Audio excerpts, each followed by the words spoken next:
안녕하세요. 코로나 때문에 친구들을 잘 만나지 못해 외롭고 심심하던 차에 이곳을 알게 되어 다른 분들의 사연을 들으며 함께 울고 웃고 공감하는 시간을 보내던 평범한 직장인입니다. 이런 제가 직접 사연의 주인공으로서 글을 쓰게 되니 낯설기만 하네요. 우선 제 소개를 하자면 저는 위에서 말씀드린 대로 직장인입니다. 삼성이나 LG같이 이름만 말하면 다 아는 그런 대기업은 아니지만 나름 탄탄한 중견기업에서 임원 자리까지 올라왔었습니다. 그래서 꽤나 부유하다고 말할 수 있겠네요. 저희 부모님은 부동산 쪽으로 투자를 하셔서 제 어린 시절도 유복했다고 할 수 있습니다. 너무 제 자랑인가요? 제가 이런 자랑을 하는 이유는 나중에 이야기를 들으시면 알게 되실 거예요. 계속해서 이어나가자면 저는 남들이 부러워할 만한 가정과 직장에서의 위치에 그리고 재산을 가지고 있었습니다. 물론 제가 20대 때는 그저 잘 사는 집 애 정도였지만요. 그래도 그 배경만 보고 저에게 소개팅이나 맞선을 제안하는 사람들이 과장 좀 보태서 한 트럭 있었습니다. 그때 저는 결혼 생각도 없고 직장에서 성공한 멋진 커리어 우먼이 되고 싶다고 생각했기 때문에 전부 거절했지만요. 그리고 만약 결혼을 하게 되더라도 연애 결혼이 하고 싶다고 부모님께도 확실히 제 의사를 밝혀놓았습니다. 부모님도 동의하셨고요. 지금 와서 생각해보면 저의 20대는 정말 재미없었네요.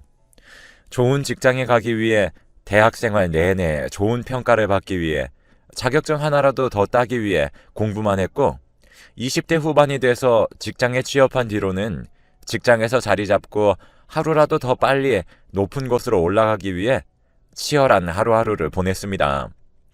정말 일과 공부 말고는 생각나는 게 없네요. 그리고 제 업종에 워낙에 남자들이 많기도 하고 지금은 좀 덜하지만 옛날엔 결혼하거나 애를 낳았다는 이유로 여성 직원들을 자르는 경우가 많았기 때문에 저는 동기 남자들보다 훨씬 치열하게 이 꽉 깨물고 제 자리를 지켜내야 했습니다. 그렇게 달리지 않으면 어느샌가 밑에서 치고 올라온 남자 후배들에게 제 자리를 빼앗길 수 있기 때문이죠. 그렇게 저는 앞만 보고 달려왔습니다. 그래도 어느 정도 자리를 잡고 30대 중반쯤 되니 주변을 둘러볼 여유가 조금은 생기더라고요. 남들보다 더 치열하게 살아 승진도 빠른 편이었던 저는 그렇게 높은 직급은 아니지만 회사 내에서 꽤 중요한 자리를 꿰찼기 때문에 제 목표에 가까워져서 마음이 풀리기도 했고 결혼이나 출산을 이유로 저를 자를 수 없을 거라는 확신이 생기니 이제 연애에도 관심을 가져볼까 하는 여유가 생겼습니다. 그때쯤에 계속해서 신경이 쓰이는 남자가 한 명 있었습니다. 그는 제가 다니는 회사의 거래처 직원이었는데 미팅을 하러 갔다가 직장 선배를 따라와 어리버리하게 구는 그 모습에 반했습니다. 그런 모습이 너무 풋풋하고 귀여워 보였습니다. 그 뒤로 그 거래처와 미팅을 하러 갈 때마다 계속 그가 이번에는 나왔나 안 나왔나 신경이 쓰이더군요. 결국 고민하던 저는 그의 연락처를 물어봐 연락을 했고 제가 먼저 그가 마음에 든다고 제 마음을 고백했고 그도 제가 좋다고 해서 저희 둘은 사귀게 되었습니다. 그는 가난한 집안에서 자랐지만 열심히 공부해 자기 힘으로 가난해서 탈출해 성공한 스타일로 사회생활에 있어서는 약간 어리버리했지만 정말 속이 깊고 속에서 우러나는 배려를 할 줄 아는 마음이 따뜻한 사람이었습니다. 가끔씩은 생각지도 못한 이벤트로 저에게 감동을 주기도 하고 정말 멋진 사람이었습니다. 저희의 연애 생활은 정말 따뜻하고 행복한 기억으로 가득했다고 할 수 있습니다.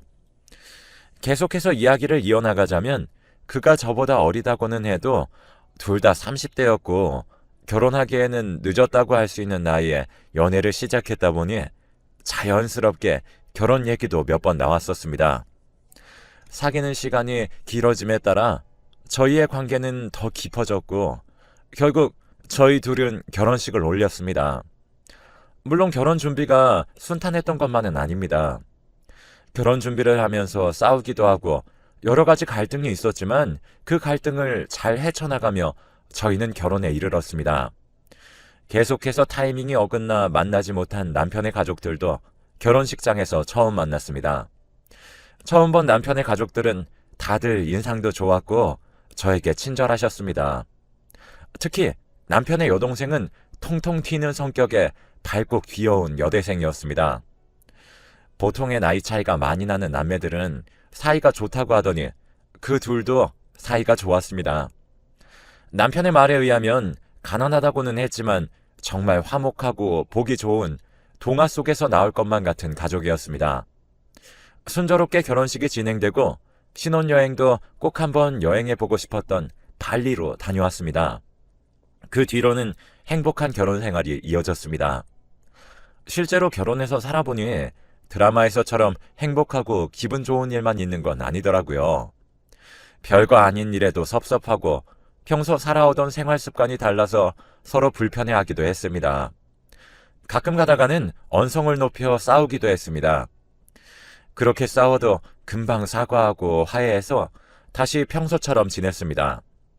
제가 가끔 드라마를 보며 결혼을 한다면 저렇게 살고 싶다고 생각했던 이상적인 결혼 생활은 아니었지만 행복한 생활이었습니다. 결혼 2년 차쯤에는 저희 사이에 예쁜 딸도 한 명 태어났습니다. 저는 원래 아이를 별로 좋아하지 않기도 하고 아이를 가지면 필수 불가결하게 회사를 길게 쉴 수밖에 없기 때문에 아이를 가질 생각이 없었지만 부모님과 남편은 제가 낳은 아이를 보고 싶다며 계속해서 저를 설득했습니다. 저는 딱히 탐탁지 않았지만 그래도 남편을 닮은 아이라면 귀여울 것 같다는 생각에 결국 설득당했고 결국 몇 번의 시도 끝에 낳은 아이는 쭈글쭈글하고 빨갛기만 했지만 정말 사랑스럽더라고요. 그렇게 고생을 해서 낳은 아이라서 그런지 아니면 모성애라는 게 이런 건지 아이를 보고 품에 안는 순간 눈에 넣어도 안 아프다는 게 이런 거구나 하고 느꼈습니다. 아이를 낳기 위해 몇 달 동안이나 힘들었고 낳는 순간에 얼마나 아팠는지 아이를 낳기까지 얼마나 많은 후회가 있었는지 모릅니다. 하지만 이렇게 사랑스러운 내 딸을 만나기 위해서라면 한 번쯤은 해볼 만한 고생이라고 생각이 들더군요. 물론 2번은 못할 일이라고 생각합니다. 하지만 아이가 예쁜 건 둘째치고 저는 더 이상 일을 쉬기 싫었기 때문에 출산 휴가 동안 몸이 회복되자마자 바로 회사로 복귀했습니다. 다행히 저는 출산 후유증이 심한 편이 아니라서 금방 회복할 수 있었습니다. 물론 저도 집에서 예쁜 내 딸과 다정한 남편과의 시간을 더 즐기고 싶었습니다. 하지만 그렇게 집에서만 시간을 보내면서 살기에는 제가 일을 너무 좋아하고 전업주부를 할 성격이 아니어서요. 휴가가 끝나고 복귀한 회사는 전보다 더 살아남기 힘들더군요. 변한 건 제가 하나의 엄마가 되었다는 사실 말고는 없었는데 거의 대역죄인 취급을 하더군요. 회사에서 정말 별의별 모욕을 다 당했습니다. 제 뒷담은 기본이고 집에서 애나 보고 남편 내조나 하지 나와서 설친다고 대놓고 말하는 사람들도 있었습니다. 심지어는 제가 출산 휴가로 쉬는 사이에 제 책상을 구석으로 옮겨놓기까지 했습니다. 심지어는 임원진들에게 불려가 퇴사를 하는 게 어떠냐는 이야기도 들었습니다. 회사만 가면 우울한 일밖에 없었어요.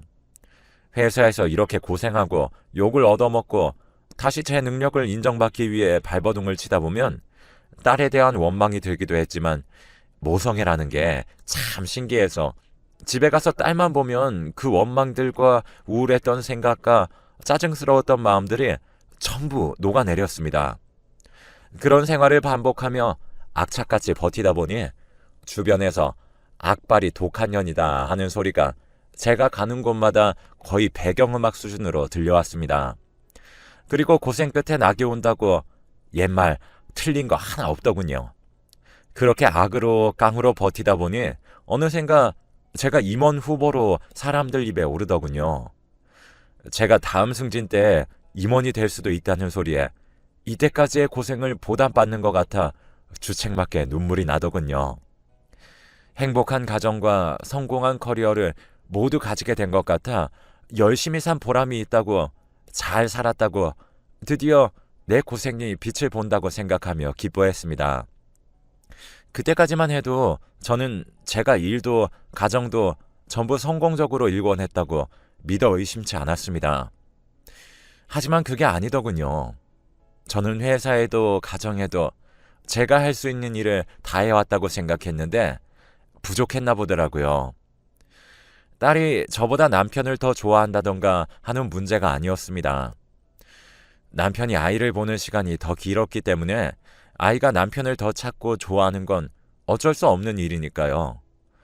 그런데 제가 가정에서 실패했다고 생각하게 된 원인은 남편이었습니다. 처음에는 남편의 행동이 수상하다는 것에서부터 시작했습니다. 솔직히 말하자면 저는 제가 가정을 잘 지켰다고 믿고 싶어 남편의 이상한 행동들이 조금씩 보였을 때에는 어렴풋이 눈치챘음에도 그저 모르는 척 묵인하기도 했습니다. 그저 권태기가 와서 잠시 저러는 거라면서요. 그러던 남편의 수상한 행동은 사라지기는커녕 시간이 지나면서 심해졌습니다. 오히려 제가 눈치채지 못했다고 생각해서 그런 건지 행동이 점점 대범해지더군요. 그리고 제가 남편의 행동을 심각하게 받아들였을 때는 이미 늦었더군요. 제 이야기를 들으시면 다들 기절초풍하실 겁니다. 그리고 제가 왜 의심을 하면서도 남편을 저지하지 못하고 나중에 가서야 뒤늦게 심각성을 깨닫게 되었는지도 알게 되실 겁니다. 남편이 이상하다고 생각했을 때는 제가 회사에 겨우 다시 인정을 받기 시작했던 때였습니다. 이상하게 남편의 귀가가 점점 늦어지더군요. 심지어 딸아이 생일날에도 일이 많다며 야근을 한다고 밤이 다 지나고 거의 새벽이 돼서 돌아오더군요. 원래 딸을 귀여워하던 남편이라서 회사가 엄청 바쁘구나 하고 가볍게 생각했습니다. 며칠 후에 바로 휴가를 내서 딸의 생일을 늦게라도 축하해줬고요. 저는 그날 바빠서 따라가지 못했지만 딸의 기분이 굉장히 좋아 보였습니다. 그래서 나중에 따로 물어보니 아빠랑 이모랑 셋이서 놀러가서 맛있는 것도 먹고 재밌게 놀았다고 하더군요. 그래서 저는 애 생일 못 챙겨준 게 미안해서 딸이 좋아하는 이모까지 불러서 셋이 놀아줬구나 했습니다. 남편의 동생이 주변 어른들 중에 제일 어려서인지 제 딸이 유독 잘 따랐거든요. 남편이 퇴근하고 남편에게 아가씨도 공부하느라 바빴을 텐데 일부러 시간 내서 우리 애도 챙겨주고 너무 고맙다고 마음이 너무 예쁘다고 칭찬을 해줬는데 너무 당황하더군요. 아이에게 이모랑 같이 논 건 비밀이었는데 왜 엄마한테 말했냐고 하면서요. 저는 저만 빼고 놀러 간 거 가지고 섭섭해할 속 좁은 사람 아니라고 괜찮다고 이야기하며 넘어갔지만 지금 생각해보면 그때의 반응은 확실히 수상했네요. 그냥 자기 동생이랑 딸이랑 셋이서 놀 수도 있는 건데 저한테 굳이 비밀로 하고 딸이 그걸 말했다고 그렇게나 당황하는 모습을 보이다니 대놓고 이상한 행동이네요. 그 뒤로도 남편은 저와의 기념일이나 가족 행사 등을 빠지는 일이 잦아졌고 저만 빼고 아가씨랑 딸이랑 셋이서 노는 일이 많아졌습니다. 초반엔 그저 바쁘겠지, 나랑 타이밍이 어긋난 거겠지 하던 일들도 그 횟수가 10번이 넘어가니 이렇게까지 노린 것처럼 나만 빼고 다닐 수 있나 하는 생각이 들면서 의심스럽더군요. 그렇게 의심이 들기 시작한 후로는 신경을 곤두세우고 남편의 행동 하나하나에 반응하게 되더군요. 한참을 신경이 곤두선 상태로 지내는 게 너무 지치고 피곤해서 결국 저는 흥신소에 찾아갔습니다. 차라리 속 시원하게 원인을 밝히고 마무리하자는 생각이었거든요. 흥신소에는 남편이 바람을 피는 것 같으니 뒷조사 좀 해달라고 부탁했습니다. 솔직히 남편이 친동생이랑 둘이서 저를 따돌리는 것 같다고 말하기에는 상황이 너무 이상해 보여 그렇게 말할 수가 없었습니다. 조사는 생각보다 빨리 끝나더군요. 제가 의뢰를 하고 일주일 정도 지나고 흥신소로부터 연락이 왔습니다. 남편의 조사가 끝났다고요. 그런데 남편이 일이 바쁘다고 한 날이나 외근 갔다고 한 날에 항상 같은 사람을 만났더군요. 그건 바로 남편의 여동생이었습니다.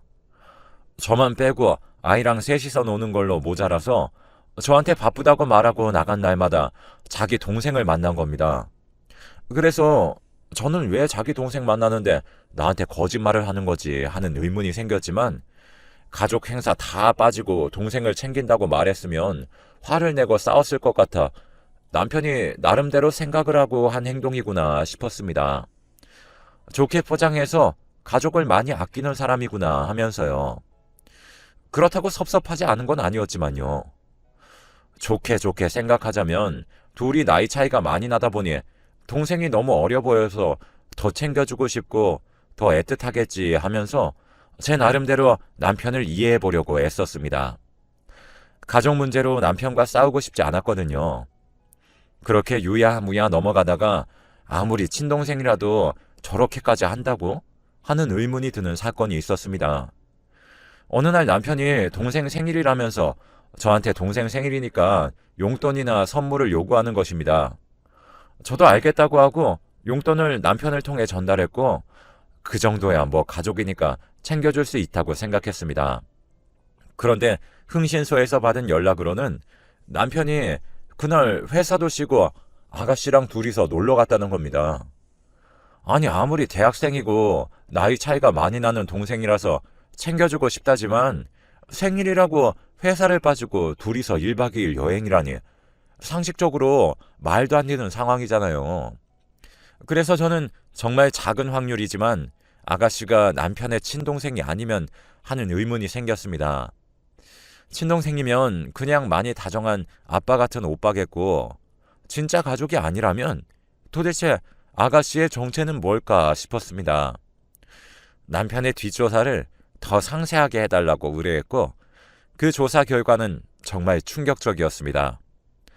제가 이때까지 남편의 여동생이라고 생각했던 여자는 제 남편과는 완전 남이었습니다. 결혼식장에 하객 알바로 고용해서 여동생인 척 했던 것입니다. 그리고 그 뒤로도 줄줄이 충격적인 사실이 저를 덮쳐왔는데, 그건 바로 제가 결혼식 날 만나고 명절 때마다 한 번씩 만나 뵙던 시부모님도 제 남편이랑 남이었고 하객 알바였다는 사실입니다. 이때까지 남편과 쌓아왔던 신뢰가 모두 깨지는 순간이었습니다. 몇 년 동안 저를 속이고 살아온 남편이 소름 돋고 무섭게 느껴지더군요. 남편의 뒷조사 결과에 대해 들으면 들을수록 소름이 돋았습니다. 남편의 진짜 가족은 빚을 잔뜩 떠안고 있었는데 가족 구성원 모두가 경제적인 능력이 없어 그 빚이 몇 년간 커지고만 있었고, 남편이 주는 돈으로 생활을 겨우겨우 꾸려나가고 있다고 하더군요. 그리고 저한테 시부모님 용돈 드린다고 달달이 받아간 돈으로 집안 빚을 갚고 있었고요. 정말 제가 제 남편에 대해서 알고 있는 거라고는 그의 성별과 직장 이름밖에 없다고 생각될 정도였습니다. 이때까지 그의 가족이라고 생각했던 사람들은 모두 그와는 남인 하객 알바였고, 가족 행사마다 고용해야 하니 연락처를 받아두고 꾸준하게 연락을 하다가 유독 연락을 자주 하게 되었던 여동생 역할의 여자와 눈이 맞은 거라고 합니다. 그 뒤로는 동생 만난다는 핑계를 대며 그 여자와 만났고 당당하게 바람을 펴왔던 겁니다. 정말 뒤통수를 한 대 세게 맞은 것만 같았습니다. 제가 이때까지 알고 있던 모든 것이 가짜였습니다. 이 상황을 어떻게 풀어나가야 할지 감도 안 오고, 만약 이 이야기를 꺼내도 딸이 받을 충격이 걱정이었습니다. 탈출구가 없는 동굴 속에 있는 느낌이었습니다. 눈앞이 깜깜하고 그저 지옥에 있는 것 같았습니다. 혼자서 끙끙 앓다 보니 일도 손에 제대로 안 잡히더군요. 회사 사람들이나 사적으로 만나는 사람들마다 저에게 고민 있냐고 안색이 너무 안 좋다고 할 정도였으니 말 다 했죠. 아무튼 몇 날 며칠을 고민하던 끝에 저는 결정을 내렸습니다. 남편에게 제가 알게 된 사실을 말하고 이혼하기로요. 결정을 내리니 이때까지 고민하던 제가 바보 같다고 생각될 정도로 생각 정리가 빠르게 이루어졌습니다. 일단 그에게 제가 알게 된 사실에 대해 말하며 변명할 게 있으면 해보라고, 아니면 그냥 조용히 그 여자랑 헤어지던가 나랑 갈라서던가 하자고 말했습니다. 그런데 남편의 반응이 제가 예상한 것과는 다르더군요. 저는 남편이 사과를 하거나 아니면 자기 잘못을 인정하고 순순히 이혼에 동의할 줄 알았습니다. 그런데 제가 이야기를 꺼내자마자 안색이 싹 바뀌더니 이혼하고 싶으면 위자료를 내라고 하더군요. 그러면서 요구한 위자료는 정말 터무니없는 금액이었습니다.